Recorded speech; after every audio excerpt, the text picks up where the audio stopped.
আজ 17 ফেব্রুয়ারি 2024। এই মুহূর্তে আমি আছি উত্তরাখণ্ডের ধারী দেবী মন্দিরের ঠিক পাশেই আমাদের এই ভারত সেবাশ্রম সংঘের আশ্রমে। আমি এই আগের পর্বে আপনাদেরকে ধারী দেবী মন্দির পুরো সমস্ত কিছুই দর্শন করিয়েছি। এরপরে আজকে যাব হচ্ছে এক মহা তীর্থক্ষেত্র দর্শন করতে। এই তীর্থক্ষেত্রের সঙ্গে স্বয়ং প্রভু শ্রী রামচন্দ্রের স্মৃতি জড়িয়ে আছে। এই তীর্থভূমিতে স্বয়ং বিষ্ণুদেব এসে সাধনা করেছিলেন। ঠিক এই ধারী দেবী মন্দির থেকে 16 কিলোমিটার দূরে শ্রীনগরে কমলেশ্বর মহাদেব মন্দির, সে এক মহা তীর্থক্ষেত্র। চলুন আজকে আমরা সেই কমলেশ্বর মহাদেব মন্দির এবং তার আশপাশে আরও কিছু তীর্থভূমি দর্শন করব। আগে প্রথমবারে এখান থেকে বাস ধরে আমরা শ্রীনগর পৌঁছই।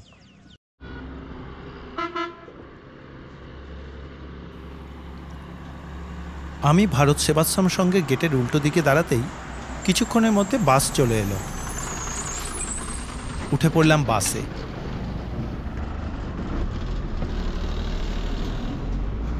এখানে কিন্তু বাস খুব অ্যাভেলেবেল, কোনো অসুবিধা নেই। 5 মিনিটের মধ্যেই বাস পেয়ে গেলাম এবং এর আগেও বেশ কতগুলো বাস বেরিয়েছে। এখান থেকে ভাড়া হচ্ছে শ্রীনগরের 35 টাকা। শ্রীনগরের আধ্যাত্মিক ইতিহাস অত্যন্ত গুরুত্বপূর্ণ। জনশ্রুতি আছে আদিগুরু শঙ্করাচার্য শ্রী যন্ত্রমের পুনরুদ্ধারের মাধ্যমে এই শহরকে স্থাপন করেছিলেন। কোনো এক সময় গাড়োয়াল হিমালয়ের রাজধানীও ছিল এই শ্রীনগর। 1951 সালে এই শ্রীনগরেই প্রচণ্ড বন্যার কারণে রাজমহল থেকে শুরু করে সব কিছু ভেসে গেলেও শুধুমাত্র কমলেশ্বর মহাদেব মন্দির ও শঙ্কর মঠ বেঁচে ছিল। প্রায় 40 মিনিট মতন বাস চলার পর বাস থেকে নেমে পড়লাম শ্রীনগরে।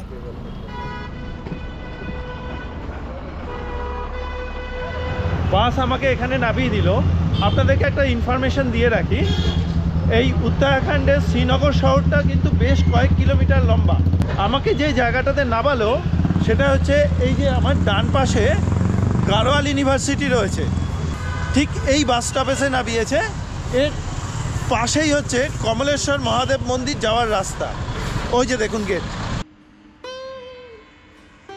সত্যযুগে সত্যসন্ধ নামে এক রাজা কোলাপুরের অত্যাচার থেকে রাজ্যচ্যুত হয়েছিলেন।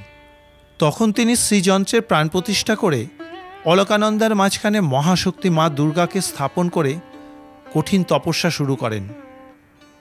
আর সেই তপস্যায় তুষ্ট হয়ে মা দুর্গা তাকে বর দেন তিনি কোলাপুরকে পুনরুদ্ধার করতে পারবেন এবং এই জায়গা শ্রীক্ষেত্র হিসেবে প্রসিদ্ধ হবে। মনে করা হয় সেই শ্রীযন্ত্রম আজও অলকানন্দার মধ্যে স্থাপন করা আছে।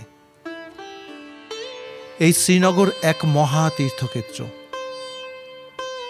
ভগবতী অলকানন্দা এখানে ধনুকাকার বলে এই শ্রীনগরকে ধনুক তীর্থও বলা হয়। রাস্তা পার হয়ে কমলেশ্বর মন্দিরে যাওয়ার প্রধান প্রবেশদ্বারে পৌঁছে গেলাম। স্থানীয় মানুষের থেকে ইনফরমেশন নিলাম যে এই প্রবেশদ্বার থেকে কমলেশ্বর শিব মন্দির 200 থেকে 250 মিটার মতন দূরত্ব। বললো 5 থেকে 7 মিনিট লাগবে। চলুন।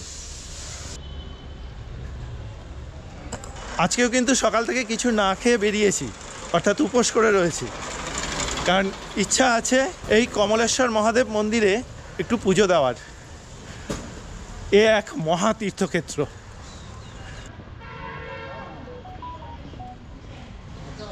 এই শ্রীনগর জায়গাটা পুরো একটা শহর। এত সুন্দর জায়গা, খুব বেশি পাহাড়ি ঢাল নেই, অল্প ঢাল, একদম অনেকটা সমতলের মতনই জায়গাটা। এখানকার বাড়িঘরদরগুলোও খুব সুন্দর, দেখতে তো খুব ভালো লাগছে। আমি আশেপাশে বাড়িঘরগুলো দেখতে দেখতে সামনে এগোতে থাকলাম। भैया कमलेश्वर महादेव मंदिर कितने दूर तक? सामने बस। सामने कितने के? वो है वो सामने। Thank you. কিছুক্ষণের মধ্যেই পৌঁছে গেলাম এই সেই মহা তীর্থক্ষেত্র কমলেশ্বর মহাদেব মন্দির। এই হচ্ছে তার প্রবেশদ্বার। চলুন ভেতরে যাই। ঢুকে পড়লাম মুখ্য প্রবেশদ্বার দিয়ে।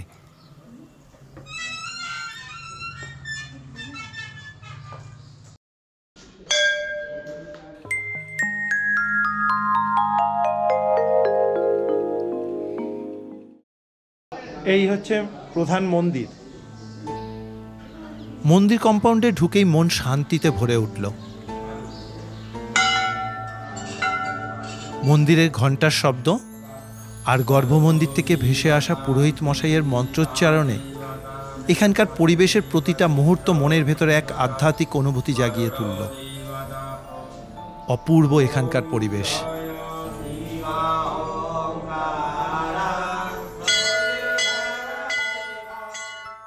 এই সেই পূর্ণভূমি। জনশ্রুতি আছে এই পূর্ণভূমিতেই স্বয়ং বিষ্ণুদেব কঠোর তপস্যায় বসেছিলেন, আর সেই তপস্যায় তুষ্ট হয়ে স্বয়ং মহাদেব তখন বিষ্ণুদেবকে এই জায়গাতেই সুদর্শন চক্র দান করেছিলেন। আবার প্রভু শ্রী রামচন্দ্র রাবণবধের পর হিমালয়ে তীর্থদর্শনে বেরিয়ে এই জায়গাতেই তিনি সহস্র পদ্মফুলে মহাদেবের আরাধনা শুরু করেন। তখন মহাদেব প্রভু শ্রী রামচন্দ্রের পরীক্ষা নেওয়ার জন্য একটি পদ্মফুলকে চুরি করে নিয়েছিলেন। প্রভু শ্রী রামচন্দ্র যখন দেখেন সহস্র পদ্মফুল থেকে একটি পদ্মফুল কম, তখন তিনি তার একটি চোখকে বার করে মহাদেবকে উৎসর্গ করতে যান। তখনই স্বয়ং মহাদেব প্রভু শ্রী রামচন্দ্রের কাছে দর্শন দিয়েছিলেন। আর তখন থেকেই এই শিবলিঙ্গ কমলেশ্বর মহাদেব বলে স্মরণ করা হয়। আমাদের হিন্দু সনাতন ধর্মে এ এক মহা তীর্থক্ষেত্র। আবার রাজা নরসিংহমান একবার অশ্বমেধ যজ্ঞ করেছিলেন। তখন তার অশ্বমেধ যজ্ঞের ঘোড়া ইন্দ্রদেব লুকিয়ে রেখেছিলেন। তখন রাজা নরসিংহমান এই স্থানে এসে স্বয়ং মহাদেবের আরাধনা করে তার অশ্বমেধ ঘোড়ার খোঁজ পেয়েছিলেন। তাই এই জায়গাকে অশ্বতীর্থ বলা হয়। কমলেশ্বর মহাদেবকে পুজো দেওয়ার ইচ্ছা প্রকাশ করতেই এখানকার একজন পুরোহিত মশাই আমাকে দুধ ও প্রসাদের ডালা নিয়ে আসতে বললেন। মন্দিরের ঠিক সামনেই পুজো দেওয়ার জন্য ডালার দোকান আছে। এই যে আমি এখান থেকে ডালা নিয়ে নিই। পুজোর ডালা আর এখান থেকে নেওয়া একটা ঘটি করে জল নিয়ে পুরোহিত মশাইয়ের সঙ্গে চললাম গর্ভগৃহে, আমার মনের বহু আকাঙ্ক্ষিত কমলেশ্বর মহাদেবকে দর্শন করতে, তাকে সাধ্য মতন একটু আরাধনা করতে।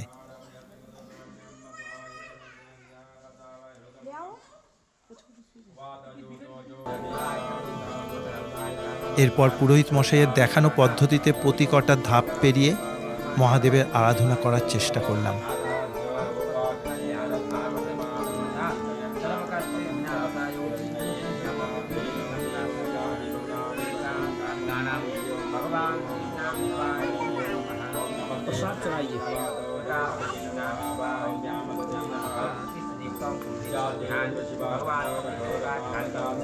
আজ স্বয়ং মহাদেব আমার মনের ভেতরে অনেক দিনের ইচ্ছা পূরণ করালেন। মনে পেলাম এক অদ্ভুত শান্তি। আগে থেকে ভেবে রেখেছিলাম স্বয়ং ভোলানাথের কাছে অনেক কিছু চাইব, কারণ যেখানে স্বয়ং বিষ্ণুদেব মহাদেবের কাছে চাইতে এসেছিলেন, আর আমি তো তুচ্ছ সাধারণ এক মানুষ মাত্র, তা চাইতেই পারি। শুনেছি এখানকার ভোলানাথের কাছে যা চাওয়া যায় তা সবটাই পাওয়া যায়। প্রার্থনা করলাম সবাইকে সুস্থ আর শান্তিতে রেখো। বিশ্বাস করুন, নিজের জন্য পার্থিব জিনিস, বাড়ি ঘর টাকা পয়সা কোনো কিছু চাওয়ার কথা মনেই এলো না। এও যেন স্বয়ং মহাদেবেরই এক লীলা। শুধু অনুভব করলাম তিনি আমাকে দিলেন এক শান্তি, দিলেন এক অপরিসীম শক্তি, যেটা আমার জীবন যুদ্ধে লড়াই করার জন্য। এত বড় কিছু পেয়ে সত্যিই আমি ধন্য হলাম।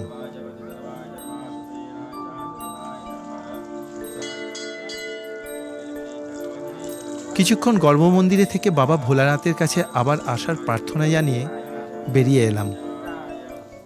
গর্ভগৃহে বাবাকে পুজো দিলাম। সত্যি এ অপূর্ব অনুভূতি।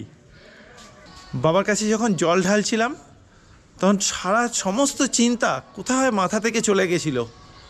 শুধু একটাই জিনিস প্রার্থনা করতে পারলাম, বাবা তুমি সবাইকে ভালো রেখো, সবাইকে সুস্থ রেখো। অপূর্ব এক অনুভূতি। আপনারা একবার আসলে এই জায়গাতে বুঝতে পারবেন। আমার খুব খুব মানসিকভাবে শান্তি পেলাম। আসুন একবার দর্শন করে যান এই মহাতীর্থ কমলেশ্বর মহাদেবকে।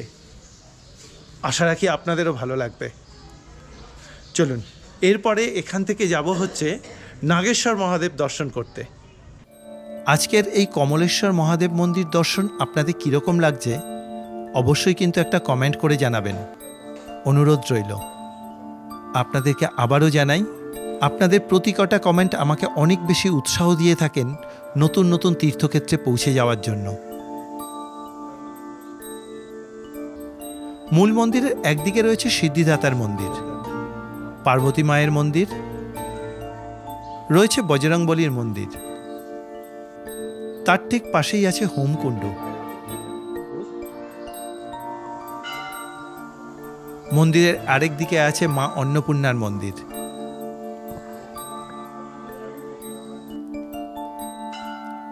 আমি পুরো মন্দির চত্বর ভালো করে ঘুরে দেখে নিলাম।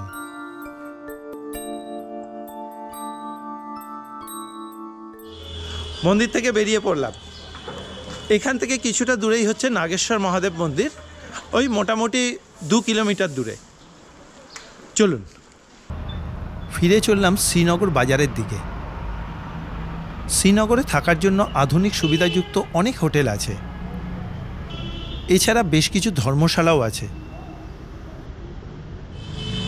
কেদারনাথ বদ্রীনাথ মন্দির কমিটির যে ধর্মশালাটা রয়েছে সেখান থেকে আরেকটু এগিয়ে, অর্থাৎ রুদ্রপ্রয়াগের দিকে আরেকটু এগোনোর পরে এরকম বাঁহাতে একটা সরু গলি ঢুকছে। এই গলি দিয়ে সোজা যেতে হবে হচ্ছে নাগেশ্বর মহাদেব মন্দির। সরু গলিপথ ধরে পৌঁছে গেলাম। এই হচ্ছে নাগেশ্বর মহাদেব মন্দির। বর্তমানে এখানে পুরনো মন্দিরের জায়গায় নতুন করে মন্দির তৈরি করা হয়েছে। জায়গার মাহাত্ম্য অনুসারে এই তীর্থভূমির মাহাত্ম্য অপরিসীম। কেদারখণ্ডে উল্লেখিত এই স্থানেই বিষ্ণুদেব সর্পরূপে মহাদেবের সাধনা করেছিলেন, আর বিষ্ণুদেবের সেই সাধনায় তুষ্ট হয়ে মহাদেব দর্শন দিয়েছিলেন এই জায়গাতেই। এখানকার মহাদেব স্বয়ম্ভু লিঙ্গে দর্শন দেন। এই শিবলিঙ্গে নাগের ছাপ দেখা যায়।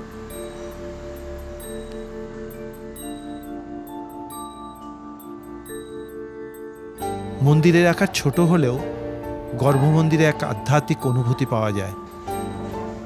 আমি ভোলানাথের দর্শন ছেড়ে গর্ভমন্দির থেকে বেরোতেই এখানকার পুরোহিত মশাইয়ের সঙ্গে দেখা হয়ে গেল। আমরা দুজনে একটু সাধুসঙ্গ করলাম। ओम नमः शिवाय।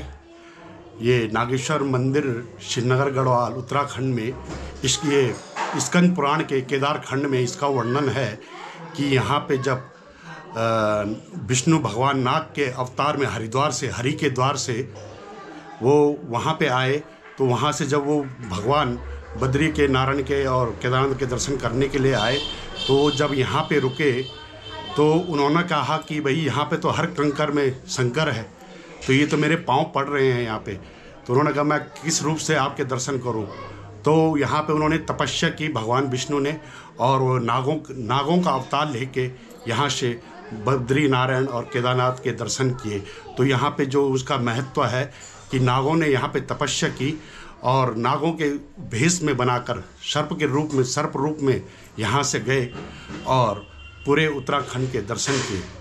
तो यहाँ पे जो है नागों के द्वारा जो ये स्वयंभू लिंग है, स्वयंभू लिंग जो जिसकी कोई स्थापना नहीं हुई है, इसका स्कंद पुराण के केदार खंड में वर्णन है कि ये स्वयंभू लिंग है। और यहाँ पे भगवान विष्णु ने तपस्या की थी और यहाँ से नागों का भेष बनाकर बद्री नारायण के दर्शन किए।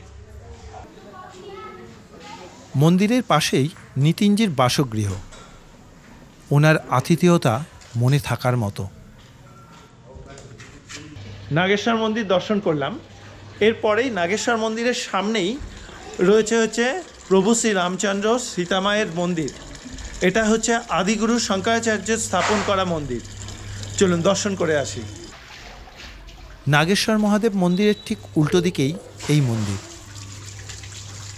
মন্দির কম্পাউন্ডে ঢুকেই প্রথমবারেই পড়বে হচ্ছে প্রভু শ্রী রামচন্দ্র আর সীতামায়ের মন্দির, আর ঠিক তার উল্টো দিকেই আছে একদম মন্দিরের মুখোমুখি হচ্ছে বজরংবলী মন্দির। মন্দিরটা দেখলেই বোঝা যায় বহু বছরের প্রাচীন। মন্দিরের আশেপাশে কারোকেই দেখতে পেলাম না। মন্দিরের প্রধান দ্বারও গ্রিলের গেটে বন্ধ করা রয়েছে। তাই মন্দিরের বাইরে থেকেই প্রভু শ্রী রামচন্দ্র ও সীতা মাতাকে প্রণাম জানালাম। চলে এলাম বজরংবলী মন্দিরে। এখানকার মূর্তি দেখেও বোঝা যায় এও কত প্রাচীন। মন্দিরে প্রণাম জানিয়ে বেরিয়ে পড়লাম। প্রভু শ্রী রামচন্দ্র এবং সীতামায়ের মন্দির থেকে আরেকটু এগিয়ে এসেই রাস্তার দিকে পড়বে হচ্ছে ভৈরবনাথের মন্দির। মন্দির কম্পাউন্ডে ঢুকেই দেখা যাবে বাঁদিকে গোরক্ষনাথের মন্দির আর ডান দিকে ভৈরবনাথের মন্দির। আমি প্রথমেই ভৈরবনাথ মন্দিরে প্রণাম করে নিলাম। তারপরে গোরক্ষনাথ মন্দিরে এসে গোরক্ষনাথজিকেও প্রণাম জানালাম।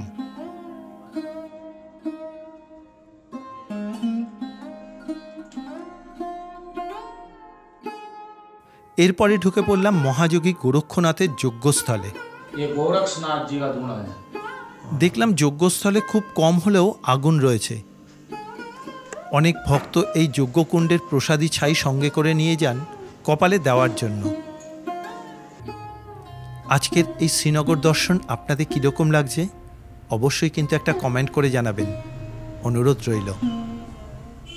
ये महायोगी गुरु गोरक्षनाथ जी का मंदिर है और ये प्राचीन मंदिर है। ये धूना है गोरक्षनाथ जी का, जो ये 24 घंटे चेतन रहता है, कभी भी इसकी अग्नि ठंडी नहीं होती और सदियों से सतयुगों से चला आ रहा है। गोरक्षनाथ जी सभी जानते हैं। गोरक्षनाथ जी ने नेपाल में भी राजा को ज्ञान दिया था। सब जगह को गोरखपुर में भी गोरख मठ है। महाकाली से भी उन्होंने भक्ति ज्ञान दिया और ये नाथ संप्रदाय का प्रचलित चला आ रहा है। गोरक्षनाथ जी भगवान स्वयं महादेव के अवतार है, स्वयं महादेव है गोरक्षनाथ जी। ভৈরবনাথ মন্দির দর্শন হলো। এবারে শ্রীনগর বাস স্ট্যান্ড থেকে বাস ধরে যাব হচ্ছে লক্সমলি, সেও এক মহা তীর্থক্ষেত্র। চলুন। এই লক্সমলি মন্দির জানা হয়। এই শ্রীনগর থেকে আবার বাসে চড়ে বসলাম। এখান থেকে যাব হচ্ছে লক্সমলি বলে একটা জায়গা, যেখানে একটা মন্দির আছে, বহু প্রাচীন মন্দির। জনশ্রুতি আছে ওই জায়গাতে স্বয়ং লক্ষণদেব রাবণ হত্যার জন্য যে ব্রাহ্মণ হত্যার পাপ লেগেছিল, সেই পাপ থেকে স্খলন পাওয়ার জন্য উনি ওখানে সাধনা করেছিলেন, সেই জায়গা দর্শন করতে। শ্রীনগর বাস স্ট্যান্ড থেকে দূরত্ব প্রায় 12 কিলোমিটার। বাসে যেতে সময় লাগবে 30 মিনিট মতো। এই লক্সমলি দেবপ্রয়াগ থেকে রুদ্রপ্রয়াগ যাওয়ার রাস্তাতেই পড়ে। এই যে বাস নামালো যে জায়গাটা, এটার নাম হচ্ছে লক্সমলি। এই জায়গার থেকে এই যে মেন রোডের পাশ দিয়ে এই যে নিচের দিকে নেমে যেতে হবে। নিচে একটা আশ্রম আছে, চলুন।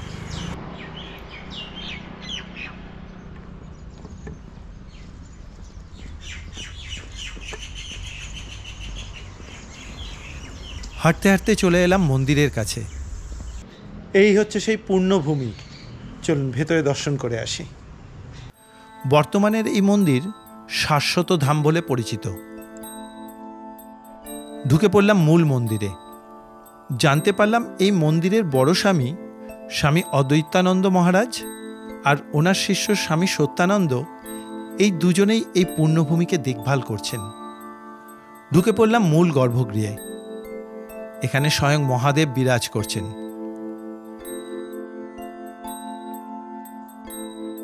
স্বামী সত্যানন্দজি জানালেন, প্রভু শ্রী রামচন্দ্র রাবণ হত্যা অর্থাৎ ব্রহ্ম হত্যার পাপ থেকে মুক্তি পেতে দেবপ্রয়াগে সাধনা করেছিলেন, আর ওনার ভাই শ্রী লক্ষণ এই জায়গাতে পাপ স্খলনের জন্য সাধনা করেছিলেন। ऐसा शिवलिंग नहीं देखा होगा कहीं। ऐसा शिवलिंग हमने भी कहीं देखा नहीं। इनका लक्ष्य समाधि देखो। এই শিবলিঙ্গ শ্রী লক্ষণে স্থাপন করা শিবলিঙ্গ। পরবর্তীকালে আদিগুরু শঙ্করাচার্য এখানে এসে আরও একটা শিবলিঙ্গ স্থাপন করেছিলেন। এই প্রাচীন শিবলিঙ্গ একেবারেই আলাদা। দেখে মনে হচ্ছে যেন এই শিবলিঙ্গে স্বয়ং মহাদেবের মুখের কিছুটা অংশ দেখা যাচ্ছে। হাজার হাজার বছরের প্রাচীন এই দিব্য শিবলিঙ্গকে দর্শন করে যতটা না অবাক হয়েছি, সঙ্গে পেয়েছি তার থেকে অনেক বেশি শান্তি। একদম ফাঁকা শান্ত গর্ভগৃহে আমি একা অনেকক্ষণ বসে রইলাম।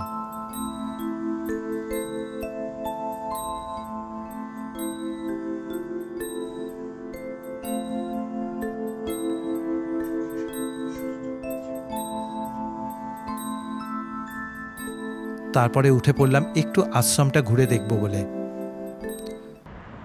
लक्ष्मण जी और राम जी जो है, राम जी तो देवप्रयाग में जो है, देवप्रयाग में भगवान शंकर की उपासना की, ब्रह्मत्व को शांत की।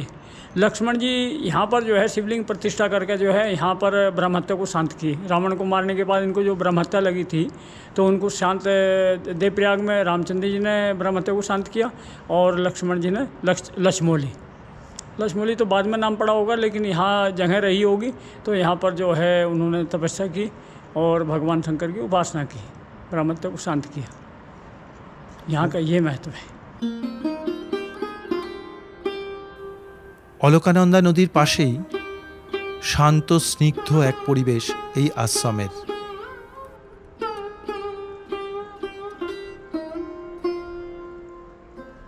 প্রথমে দেখলাম বজরংবলীর মন্দির, আর তার পাশে স্বামী শ্রী অদ্বৈতানন্দ মহারাজজির বসার জায়গা।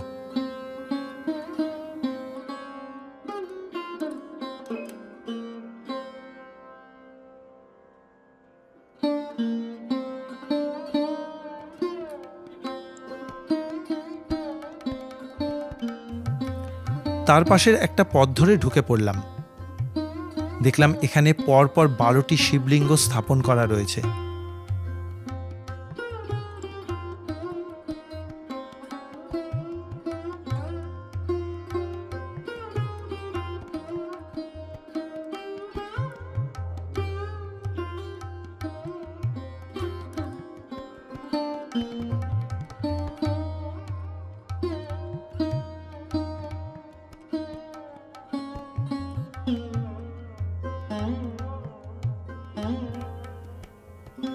বারো শিবলিঙ্গ দেখে বেরোতেই পড়ল যজ্ঞস্থল।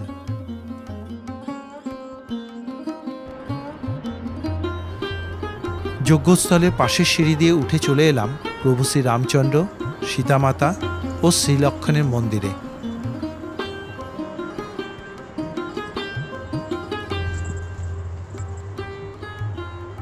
পুরো মঠ ঘুরে দেখতে দেখতে হঠাৎ স্বামী সত্যানন্দজি আমাকে খুঁজছেন বুঝতে পেরে ওনার ডাকে সাড়া দিয়ে চলে এলাম। এই মঠে ঢুকে মহারাজদের আতিথেয়তা সত্যি আমাকে মুগ্ধ করল। সকালবেলা সেই কমলেশ্বর মন্দিরে পুজো দিয়ে কাজ শুরু করেছিলাম। পরপর বিভিন্ন মন্দির দর্শন করতে করতে এখন প্রায় বিকেল 3টে বাজে। এখনও পর্যন্ত খাওয়া হয়নি, এই প্রথম খাবো। তা মহারাজের সঙ্গে দেখা হওয়া মাত্রই উনি জোর করে বলছেন যে খাবো কি না। তা এখন 3টে বেজে গেছে, তাই জন্য এখন আমি বললাম যে না আমি ভোজন করব না। উনি সঙ্গে সঙ্গে বললেন তাহলে থোড়া চা পি লিজিয়ে। উনি একটুখানি নিজে হাতে চা বানিয়ে এনে দিলেন। এই বলছেন বিস্কুট দিই। আমি বললাম না তা লাগবে না, কারণ আমার কাছে বিস্কুট ছিল। আমি সেই বিস্কুট দিয়ে এখন একটু চা খাচ্ছি।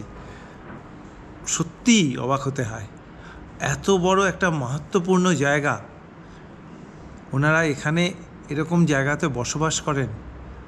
আমাদের মতন অচেনা অজানা বিভিন্ন তীর্থযাত্রীরা আসেন, তাদেরকে ওনারা এই এত সুন্দরভাবে আতিথেয়তা করেন, দেখে অবাক হতে হয়। এটাই হচ্ছে প্রকৃত সেবা।